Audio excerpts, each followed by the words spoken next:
Secular ফ্রন্টের একটা শাখা সংগঠন স্টুডেন্ট ফ্রন্ট তাদের চতুর্থ বার্ষিকী প্রতিষ্ঠা দিবস উদযাপন উপলক্ষে ছাত্র জনতা সমাবেশে এই ছাত্র জনতা সমাবেশের ব্যাখ্যা এখন আমার পাশের বিধায়ক পাশের বিধানসভা যাকে মমতা ব্যানার্জি বলে তুই বোম্বা দিস তার ছেলেদেরকে শিখাতে পারেনি।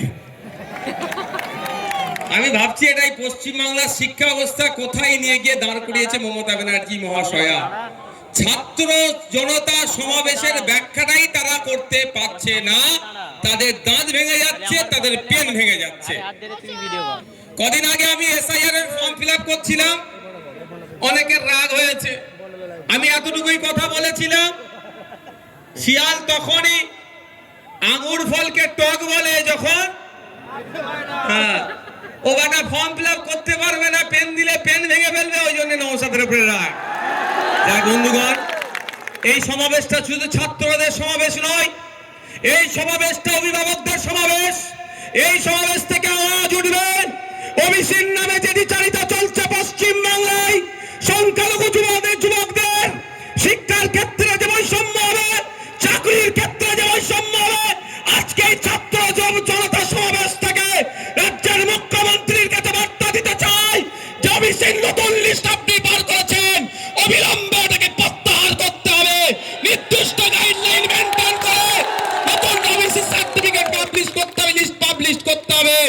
অন্যথায় কিন্তু আগামী দিনে এই ছাত্ররা আর অভিভাবকরা মিলে বিসিডব্লিউ অফিসে যাবে, ঘেরাও করবে, জবাব নেবে, যতক্ষণ না জবাব দিতে পারছে তাদেরকে পার হতে দেবে না। আজকে ছাত্র অভিভাবকদের সমাবেশ কেন করলাম? শুধু ছাত্র নিয়ে করতে পারতাম, শুধু ছাত্রদের করলে সব সমস্যার সমাধান হবে না, ছাত্রদের অভিভাবকদের লাগবে, আপনাদেরও লাগবে। সেই জন্য ছাত্র জনতা সমাবেশ করেছে। সবই যদি আমাদের ওরা বুঝেই ফেলতো, তাহলে ওদের সাথে আমাদের তফাৎটা কোন জায়গায় ভাই? ঠিক হবে, যাক, ড্রোন দিয়ে দেখাও কোনো চেয়ার ফেয়ার ফাঁকা আছে নাকি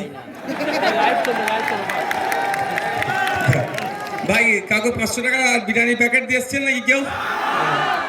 যাক, আমাদের আজকের এই ছাত্র জনতা সমাবেশটা কেন হচ্ছে? এই সমাবেশে আমাদের আওয়াজ তুলতে হবে। আপনারা জেনে রাখুন, আমি আজকে বক্তব্যটা একটু মনোযোগ সহকারে দেখবেন। রাজনৈতিক মত পার্থক্য ছিল, আছে, থাকবে, এটা স্বাভাবিক ব্যাপার।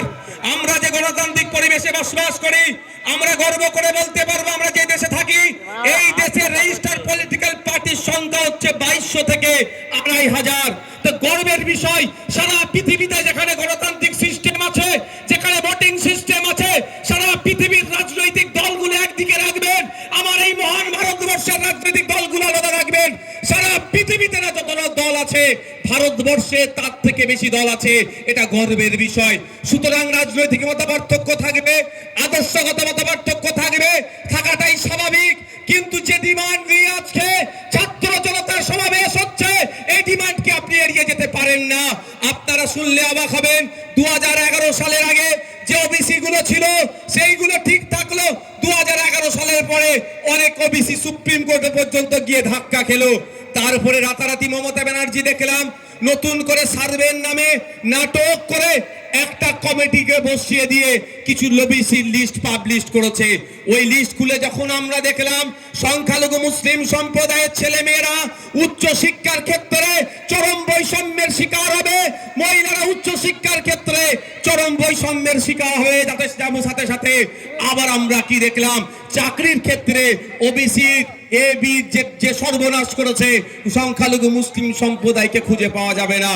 কিন্তু আমাদের বক্তব্য, কে সংখ্যালঘু কে সংখ্যাগুরু বড় কথা নয়। প্রপার ওয়েতে, সায়েন্টিফিক ওয়েতে সার্ভে হোক, 1993 সালের ব্যাকওয়ার্ড ক্লাসেস অ্যাক্টকে মান্যতা দিয়ে সার্ভে করে প্রকৃত যারা রিজার্ভেশন পাওয়ার যোগ্য তাদের রিজার্ভেশন দেওয়া হোক।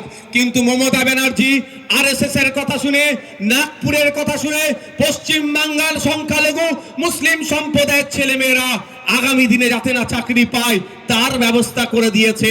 শুধুমাত্র খাতাই কলমে ওবিসি সার্টিফিকেট থাকলেও বাস্তবে এই রূপ কেউ পাবে না। তাই বন্ধুগণ, আজকের ভাঙড়ের মাটি নয়, রাজ্যের বিভিন্ন প্রান্ত থেকে প্রতিনিয়ত শিক্ষিত বেকার যুবক যুবতীরা যারা উচ্চ শিক্ষা অর্জন করে বসে আছে বা যারা উচ্চ শিক্ষা অর্জন করার ক্ষেত্রে এই বৈষম্যের শিকার হচ্ছে, তারা বারবার আমাকে ফোন করছে, তারা বারবার আমাকে বলছে যে ভাইজান আপনাকে দায়িত্ব নিতে হবে, আপনি ছাড়া এই সমস্যার সমাধান হবে না। এই ওবিসিতে নতুন লিস্ট করেছে, মমতা ব্যানার্জিকে বাতিল করে সায়েন্টিফিক হয়েছে সঠিক সার্ভে করে এটাকে পুনরায় ফিরিয়ে নিয়ে আসতে হবে, এই দাবি আমাকে বারবার জানাচ্ছে। আজকে আমাদের ছাত্র জনতার এই সমাবেশ থেকে রাজ্যের মুখ্যমন্ত্রীর কানে পৌঁছে দিতে চাই, আর কয়েকটি দিন অপেক্ষা করব। যদি মনে করেন পশ্চিম বাংলার সংখ্যালঘু মুসলমান সমাজকে বিজেপির ভয় দেখিয়ে এদের অধিকার কেড়ে নেবেন, এটা মাথায় রাখবেন। এদের পাশে কেউ থাকুক আর নাই থাকুক, নওশাদ সিদ্দিকী এদের পাশে থাকবে, বিশ্বজিৎ মাইতি এদের পাশে থাকবে, তাপস ব্যানার্জি থাকবে, শামসুর সাহেব থাকবে, এদের পাশে বাংলার জনগণের পাশে আমরা থাকবো, খামচিহ্ন থাকবে। সুতরাং